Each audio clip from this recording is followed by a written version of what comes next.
السلام علیکم۔ غامدی سلسلے کے پہلے پروگرام میں ہم نے خدا کے وجود پر دلائل پر گفتگو کی۔ جاوید احمد صاحب غامدی نے ہمارے سامنے علم کے ان ذرائع کو رکھا کہ جن کی بنیاد پر ہم دنیا کی عام حقیقتوں کو سمجھتے ہیں۔ اس پر ہم کافی تفصیلی گفتگو کر چکے ہیں۔ اس پروگرام میں ہم جاوید صاحب سے بات کریں گے اس بارے میں کہ ان ذرائع کی بنیاد پر قرآن و سنت سے ہمیں کیا رہنمائی ملتی ہے جس کی بنیاد پر ہم خدا کے وجود کو ایک حقیقت کے طور پر مان سکتے ہیں اور دنیا کے سامنے پیش کر سکتے ہیں۔ جاوید صاحب، ان میں سے اگر ایک ذریعہ آپ نے پچھلی مرتبہ گفتگو کی وجدان کے بارے میں، انسان کے عقلی تقاضوں کے بارے میں، علمی تواتر کے بارے میں، انبیاء کی شہادت کے بارے میں اور تجرباتی دلائل کے حوالے سے آپ نے بات کی، تو ان میں سے اگر ایک کو آپ لے لیں، مثلا وجدان کے حوالے سے اگر آپ ہمیں بتائیں کہ قرآن اور سنت اس کو کس طرح بنیاد بنا کر ہمیں خدا کے وجود کی طرف رہنمائی دیتا ہے۔ دیکھیے جی، پہلے تو یہ بات سمجھ لیجئے کہ یہ جو ذرائع جن پر ہم نے ایک پروگرام بڑی تفصیل سے گفتگو کی تھی، ان کے کسی چیز کو ثابت کرنے کا طریقہ کیا ہوتا ہے۔ میں نے اس وقت بھی یہ اشارہ کیا تھا کہ ایک طریقہ تو یہ ہوتا ہے کہ آپ کسی ایک ذریعے سے بات کرتے ہیں اور بس بات حتمی جگہ پر پہنچ جاتی ہے۔ مثال کے طور پر آپ نے آنکھ سے ایک چیز کو دیکھ لیا تو آپ ایک اطمینان کی جگہ پر چلے جاتے ہیں کہ یہ سورج ہے، یہ چاند ہے، یہ ستارے ہیں، یہ آدمی ہے، پہنچ جاتے ہیں نا اس جگہ کے اوپر۔ آپ کوئی آواز سنتے ہیں اور آپ کو اطمینان ہو جاتا ہے کہ یہ آصف افتخار کی آواز ہے، یہ جاوید احمد غامدی کی آواز ہے۔ تو بعض اوقات تو ایک ہی ذریعہ کافی ہو جاتا ہے، یا دو ذرائع مل کر بات کو ایک حتمی جگہ پہ پہنچا دیتے ہیں۔ بعض اوقات یہ ہوتا ہے کہ آپ ایک تدریج سے چلتے ہیں۔ تو اللہ تعالیٰ کے تصور یا مذہبی مقدمات کے بارے میں بھی صورتحال یہ ہے کہ آپ ایک جگہ سے چلتے ہیں، اس سے آپ کے سامنے قرائن آتے چلے جاتے ہیں، یہاں تک کہ جب آپ پانچویں ذریعے تک پہنچتے ہیں تو وہاں جا کے بات اس حتمی اطمینان تک، میں لفظ اطمینان استعمال کرتا ہوں، حتمی اطمینان تک آپ کو لے جاتی ہے کہ اب گویا آپ یہ کہہ سکتے ہیں کہ فی الجملہ یہ بات درست ہے، یعنی ٹوٹیلٹی میں ان کو سمجھنا پڑے گا۔ اور میں نے یہ اس وقت بھی عرض کر دیا تھا کہ پھر یقین کی منزل کیسے آتی ہے، وہ ایک اگلا قدم ہے۔ یعنی اس میں ہم اس جگہ کیسے پہنچ جاتے ہیں کہ جس کو قرآن مجید یہ بیان کرتا ہے کہ انہوں نے اس بات کو مان لیا، ثم لم یرتابوا، پھر ادنا درجے میں بھی کوئی تردد ان کے اندر پیدا نہیں ہوا، وہ ایک آگے کی بحث ہے۔ ابھی ہم علمی استدلال کی پہلی سیڑھی پر قدم رکھ رہے ہیں، تو اس میں سب سے پہلے وجدان کو لے لیجئے۔ دیکھیے وجدان کی نوعیت کیا ہے۔ وجدان کی نوعیت ایک تو ان تصورات کی ہوتی ہے جن تصورات کو جیسے ہی ہم خارجی دنیا کے ساتھ متعلق کرتے ہیں تو ہم محسوس کرتے ہیں کہ یہ اطمینان کی جگہ آ گئی، ٹھیک ایسا ہی ہے۔ یعنی ہم قرب کا بود کا ایک تصور رکھتے ہیں، چیز قریب ہے، چیز دور ہے۔ ہم جز اور کل کا ایک تصور رکھتے ہیں، یہ چیز پوری کی پوری ہے، یہ اس کا ایک حصہ ہے۔ خارج کی دنیا سے متعلق ہوتی ہے تو ہم یہ الفاظ بولنا شروع کر دیتے ہیں۔ میں نے پیچھے بھی آپ کو ماں کی ممتا کی مثال کے طور پر پیش کیا تھا کہ ہمارے اندر ایک احساس ہے، ایک جذبہ ہے، وہ ہم جانتے ہیں کہ کیا ہے۔ اسی طریقے سے آپ رشتوں کو دیکھیں، یعنی ہمارے پاس انسان ہے نا سارے کے سارے، ہمیں بتایا بھی جاتا ہے کہ سب آدم و حوا کی اولاد ہیں۔ اگر اس لحاظ سے دیکھیں تو سب سے ہماری رشتہ داری ہے۔ ایک حادثہ ہوتا ہے سڑک کے اوپر، آپ کو معلوم ہوتا ہے اس میں 50 آدمی مر گئے، انسانی سطح پر آپ کو افسوس بھی ہوتا ہے، آپ دل گرفتہ بھی ہو جاتے ہیں، لیکن یہ دل گرفتگی، یہ اضطراب اس درجے میں کبھی نہیں پہنچتا اگر آپ کو یہ بتایا جائے کہ اس حادثے میں آپ کا بیٹا دنیا سے رخصت ہو گیا، آپ کی ماں دنیا سے رخصت ہو گئی ہے۔ تو اس کا مطلب یہ ہے کہ آپ کے اندر جو حادثہ باطنی ہے یا آپ کے اندر جو ایک وجدانی کیفیت ہے، اس نے آپ کو رشتوں کا ایک احساس دے رکھا ہوا ہے۔ اب ہوا کیا ہے، رشتے وجود میں آئے ہیں، اس کا ظہور ہو گیا ہے۔ بالکل اسی طریقے سے اگر آپ انسان کا جائزہ لیں تو دیکھیے یہ میری ماں ہے، یہ میرا باپ ہے۔ ہم مانتے ہیں نا، ہم میں سے ہر شخص بہت فخر کے ساتھ تعارف کرائے گا، یہ میرا باپ ہے، یہ میری ماں ہے۔ ماں اور باپ کا یہ تعلق جب پیدا ہوا ہے، ہم میں سے کسی نے اس کو نہیں دیکھا۔ جب ہماری پیدائش ہوئی تو اگرچہ ہماری آنکھیں بھی تھیں، ہمارے کان بھی تھے، ہمیں پورا وجود بھی تھے، اس کے باوجود نہ وہ ہمارے حافظے میں ہے، نہ ہمارے شعور میں ہے، کہیں بھی موجود نہیں ہوتا۔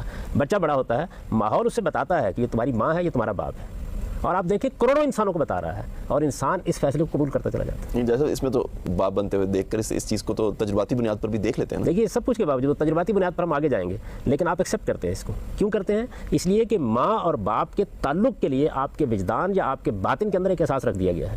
اصل میں تجربہ تو اس کی تصدیق کر دے گا نا۔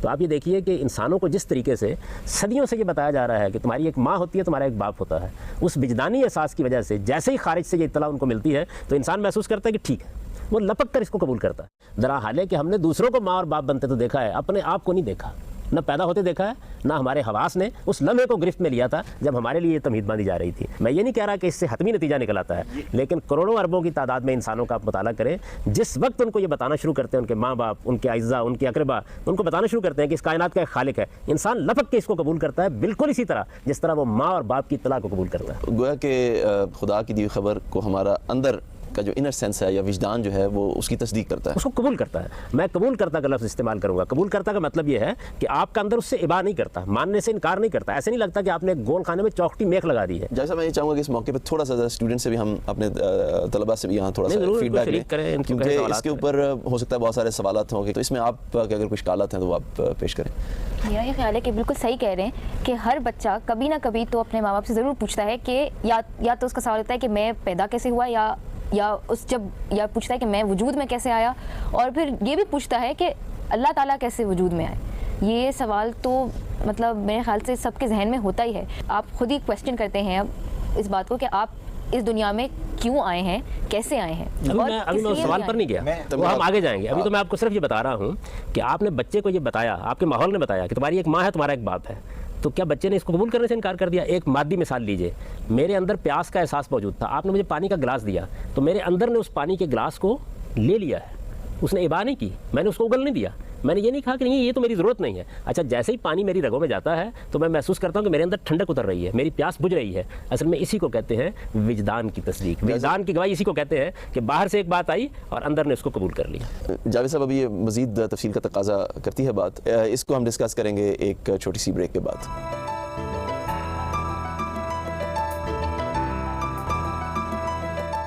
جی, بات ہو رہی تھی وجدان کے بارے میں. غامد صاحب, اگر تھوڑی سی آپ ہانی کے سوال کے حوالے سے مزید تفصیل ہمیں بتائیں. میں ایک مثال سے اس کو واضح کرنے کی کوشش کی تھی کہ اصل میں جب ہم کہتے ہیں کہ فلاں چیز کی وجدان تصدیق کرتا ہے, تو آپ دیکھیں جتنی چیزوں کی وجدان تصدیق کرتا ہے دنیا کی تمام چیزوں میں, اس میں ہوتا ہی یہی ہے کہ آپ اصل میں باہر سے ایک تصور لاتے ہیں, وہ بعض اوقات آپ کے ماحول سے آتا ہے, بعض اوقات آپ کی گرد و پیش سے آتا ہے, بعض اوقات کسی کتاب سے آتا ہے, بعض اوقات تاریخ سے آتا ہے, جہاں سے بھی وہ آئے گا. سوال یہ ہے کہ آپ نے اس کو کیسے قبول کیا, یعنی کیا آپ کا اندر اس سے مطمئن ہوتا ہے, مطابق ہو جاتا ہے.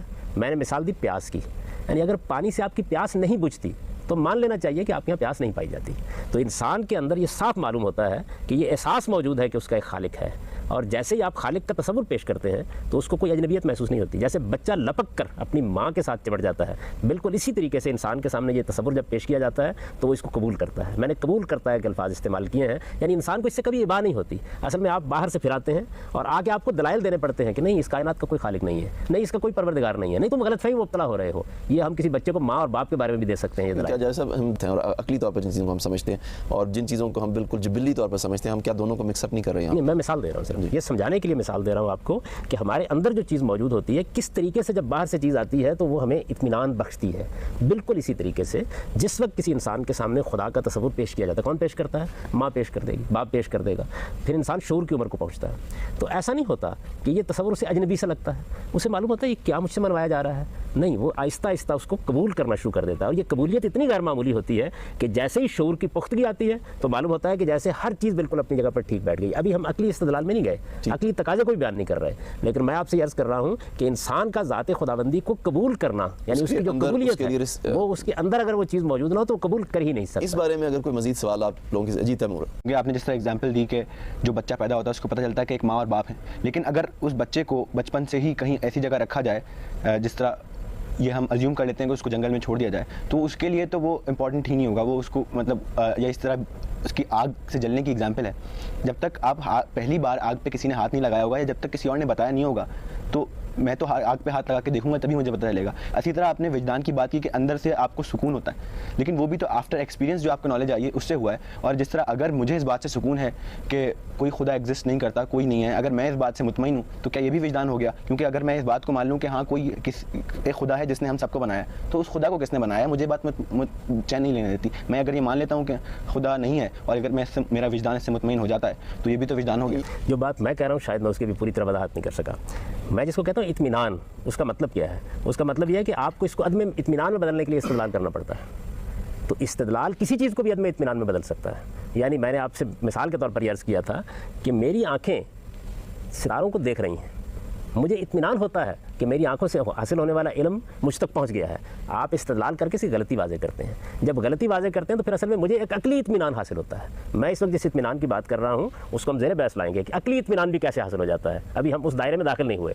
ابھی تو میں صرف آپ سے یہ بات عرض کر رہا ہوں کہ انسان کے لیے ذات خداوندی کا تصور اجنبی تصور نہیں ہے. یعنی انسان کو اس پر قائل کرنے کی ضرورت ہوتی ہے کہ تمہاری ماں اور تمہارا باپ نہیں ہے, لیکن ماں اور باپ کا تصور دیتے ہی انسان اپنے اندر سے اس کو قبول کرتا ہے, بالکل ایسے جیسے جانور کا بچہ بھی آگے بڑھ کے قبول کرتا ہے. یعنی آپ یہ فرما رہے ہیں کہ ایتھیزم اور اگنوسٹسزم اور اس طرح کی چیزیں جو ہیں جن میں خدا کے بارے میں یا تشکیک ہوتی ہے یا خدا کو ہم کچھ لوگ ایکسیپٹ نہیں کرتے, یہ اصل میں استثنائی صورتیں ہیں, نہ کہ وہ استثناء ہے. یعنی اس کو بھی زیر بحث لائیں گے, لیکن انسان کے سامنے خدا پیش کیا جائے تو اندر سے ابا کرتا ہے انسان, تو یعنی ماننے سے انکار کرتا ہے. ماننے سے انکار کرنے کا مطلب یہ ہے کہ اسے لگتا ہے یہ کیا بات کہی جا رہی ہے. ایسا نہیں. سب عقلی طور پر جو جس کی طرف آپ بار بار اشارہ فرما رہے ہیں وہ پھر کیا دلیل ہے جو ایک عقلی تقاضا بن کے انسان کے وجدان کو تقویت دیتا ہے؟ وہ کیا؟ میں نے آپ کو خدمت میں عرض کیا تھا نا کہ ہم ایک ترتیب کے ساتھ چلیں گے. جی. یعنی ہم پہلے یہ جاننے کی کوشش کریں گے کہ کیا ہمارے اندر جو ایک احساس پایا جاتا ہے کہ کوئی خالق ہونا چاہیے, اس احساس کی تسکین ہوتی ہے یا نہیں ہوتی جب خدا کو پیش کیا جاتا ہے. یعنی ہمارے اندر, میں نے جبلت کی مثال اس لیے دی تھی کہ پیاس کے احساس کے بعد جب پانی سامنے آتا ہے تو اندر سے ہمارا جو پیاس کا احساس ہے وہ اس کو اگلتا ہے, اس کو ابا کرتا ہے قبول کرنے سے, یا اس پہ تسکین محسوس کرتا ہے. ویسے یہ بات تو کسی حد تک واضح ہو گئی, تو تھوڑا سا اشارہ اس جانب بھی کر دیں کہ وہ عقلی طور پر کیا تقاضے ہیں کہ جو پھر اس وجدان کے لیے آگے بڑھیں گے. جی. لیکن اس پہ میں ایک خاتمے کی بات پہلے عرض کرنا چاہتا ہوں کہ اب قرآن نے کیا کیا. جس طریقے سے میں نے آپ کو بتایا نا کہ ماں اور باپ کا جو احساس ہے جس وقت معاشرے سے منتقل ہوتا ہے تو منتقل ہو جانے کے بعد ہم اس کو قبول کرتے ہیں. یہ قبولیت ہے, یعنی ابھی عقلی تقاضے تک ہم نہیں پہنچے. قبولیت اتنی غیر معمولی ہے کہ ماں کا تعارف کراتے ہی میں اندر سے قبول کرتا ہوں, باپ کا تعارف کراتے ہی اندر سے قبول کرتا ہوں. آپ کو استدلال کرنا ہے کہ نہیں یہ تمہارے ماں باپ نہیں ہے, لیکن ماں اور باپ کے ساتھ میرا جو فطری ریلیشن ہے یا فطری تعلق ہے وہ اتنا فطری ہے کہ اس کے آتے ہی میرے لیے اطمینان کی ایک جگہ فراہم ہو جاتی ہے. اب اس کے بعد تجربہ ہم کو کیا بتاتا ہے؟ تجربہ بتاتا ہے کہ یہ واقعہ پیش آیا تھا. یعنی بے شمار لوگ ہم کو بتاتے ہیں کہ ایسا ہوا تھا کہ تم ایک ماں کے بطن سے وجود پذیر ہوئے تھے. ایک میاں اور بیوی نے میاں بیوی کے تعلق سے زندگی کی ابتدا کی تھی. اس کے بعد ان کے درمیان ایک تعلق قائم ہوا تھا جس تعلق کا یہ نتیجہ نکلا تھا. یہ ایک واقعہ تھا جو مثال کے طور پر 2 جنوری کو شام 4 بجے پیش آ گیا تھا. اس وقت تم پیدا ہوئے تھے. اب دیکھیے ان میں سے کوئی چیز شعور میں نہیں ہے, کسی چیز کو یاد نہیں کر سکتے, 1000 بار بتانے کے بعد بھی یاد نہیں کر سکتے, سالگرہ مناتے ہیں ہر سال پھر بھی یاد نہیں کر سکتے. لیکن یہ جو واقعہ ہمیں بتایا جاتا ہے یہ پیش آیا, یعنی آپ یہ مانتے ہیں نا کہ پیش آیا. جب خارج نے ماں اور باپ کا تعارف کرایا تو اس واقعے کی وجہ سے ہمارے اندر کے وجود نے اس بات کو قبول کر لیا. قرآن وجدان کی شہادت کے بارے میں بھی ہمیں ایک واقعے کی جانب متوجہ کرتا ہے. وہ یہ کہتا ہے کہ جب تم وجود پذیر ہوئے تھے تو اس وقت پروردگار نے تمہاری اصل شخصیت کو, یعنی اس مادی وجود میں آنے سے پہلے تمہاری اصل شخصیت کو اپنے سامنے کھڑا کیا تھا. اور یہ واقعہ پیش آیا تھا کہ اس وقت تم سے ایک سوال کیا گیا تھا کہ الستو بربکم, کیا میں تمہارا پروردگار نہیں ہوں؟ اور تم نے اس وقت اس کا اقرار کیا تھا. یہ کیا چیز ہے؟ یہ بالکل وہی چیز ہے کہ آپ کے ماں اور باپ کے تعلق کا ظہور ہوا تھا ایک موقع کے اوپر, پھر آپ کی پیدائش ہوئی تھی ایک موقع کے اوپر. اس واقعے کو بہت سے لوگوں نے دیکھا تھا, شعور سے محو ہو گیا, لیکن تحت الشعور میں اتر چکا ہے. تو یہ تحت الشعور میں اترتا ہوا احساس ہے اصل میں اس واقعے کی یاد کی وجہ سے کہ جیسے رب کا, خدا کا, خالق کا تصور پیش کیا جاتا ہے تو میرا اندر مطمئن ہو جاتا ہے. تو میرے نزدیک یہ ہے پہلی چیز, یہ پہلی سیڑھی ہے. ابھی ایسا نہیں ہوا کہ آپ حتمی نتیجے پر پہنچ گئے ہیں, آپ نے پہلی سیڑھی پر قدم رکھ دیا ہے. اب اس کے بعد مزید دیکھیے آگے. دوسری جو چیز ہے جاوید صاحب, یہ اس نقطے کے بعد ہم دوسرا جو ہے پوائنٹ اس پر میں چاہتا ہوں کہ پھر اور مفصل گفتگو کریں, لیکن اس گفتگو ہم جاری رکھیں گے ایک بریک کے بعد.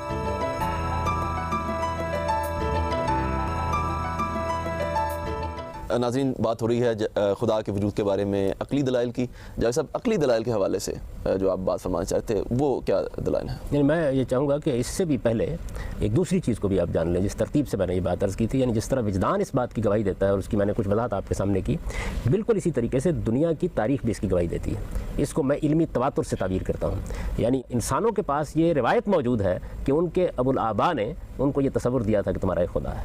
یعنی آپ سمجھ لیجیے ایک مسلسل ٹریڈیشن ہے, جو ایسی ٹریڈیشن ہے کہ دنیا میں جتنی اب تک بھی مطالعات کیے گئے ہیں ان سب میں اس بات کو مان لیا گیا ہے کہ خواہ یہ تصور آسمان سے آیا ہے یا زمین سے پیدا ہوا ہے, بہرحال انسانوں کی تاریخ کا کوئی دور اس سے خالی نہیں, کوئی بستی اس سے خالی نہیں, کوئی نسل اس سے خالی نہیں, کسی نہ کسی صورت میں یہ تصور موجود رہا ہے. جیسے اس میں کچھ تھیریز موجود ہیں جو رسل جیسے لوگ کرتے ہیں, میرے خیال ہے اسٹوڈنٹس بھی اس کے بارے میں بعد میں سوال کرنا چاہیں گے, کہ جس میں یہ مختلف قسم کی تھیریز دی جاتی ہیں کہ شاید یہ انسان کے فیئر کا یا خوف کے جبلت کا نتیجہ ہے, اور انسان نے آہستہ آہستہ جب کائنات کی توجیہ نہیں کر سکا تو الہ کے بارے میں اور خدا کے بارے میں تصورات کو انوینٹ کیا.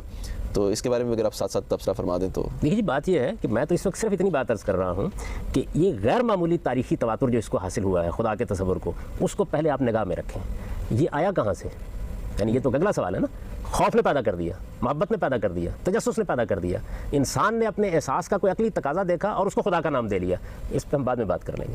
پہلی بات یہ ہے کہ آپ اس کا انکار نہیں کر سکتے کہ انسانیت کی پوری تاریخ میں, ہر نسل میں, ہر جگہ آپ کو یہ تصور ملے گا. جیسے میں چاہوں گا کہ اس پہ تھوڑا سا اسٹوڈنٹ سے بھی فیڈ بیک ہم لے لیں.